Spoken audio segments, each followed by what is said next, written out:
Oui, donc à propos de la quatrième demi-journée de ces journées consacrées au désir de Lacan, et quatrième demi-journée qui sera plutôt consacrée à la question de l'enseignement, de ce que nous attendons de son enseignement, il me semble qu'il sera important de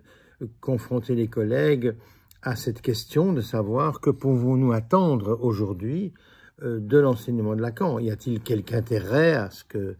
le trésor conceptuel qu'il nous a laissé puisse contribuer à éclairer la situation dans laquelle nous sommes? Il me semble que la référence de Lacan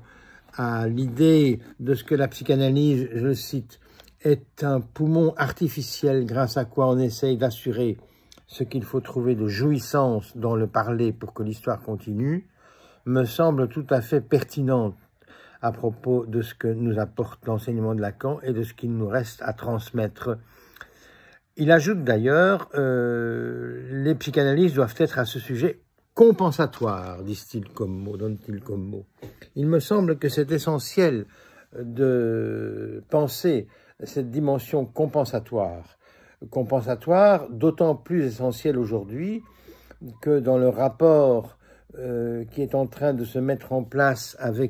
sous la houlette du néolibéralisme, il y a de moins en moins néolibéralisme au sens large, pas seulement idéologie, mais aussi qui profite des dernières avancées de la science, qui profite du numérique, qui profite de toute une série de possibilités telles que les réseaux sociaux. Tout cela entraîne une série de conséquences qui, évidemment, nous mettent à mal avec le fait d'être continuer d'être des êtres parlants et ce qu'implique un rapport social humain qui soit précisément organisé autour de la parole et du langage. Eh bien, il me semble personnellement que c'est dans ce sens-là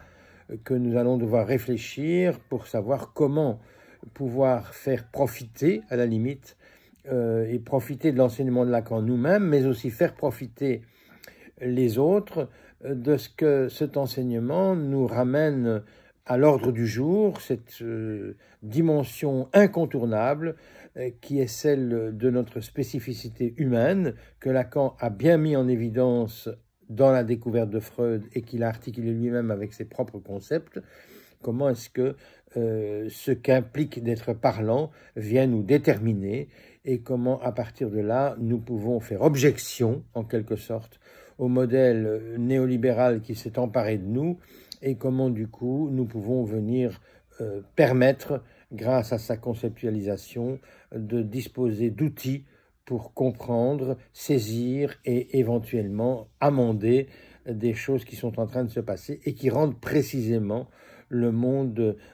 tout à fait irrespirable. Voilà un peu ce qu'on essaiera de travailler autour de l'après-midi du dimanche.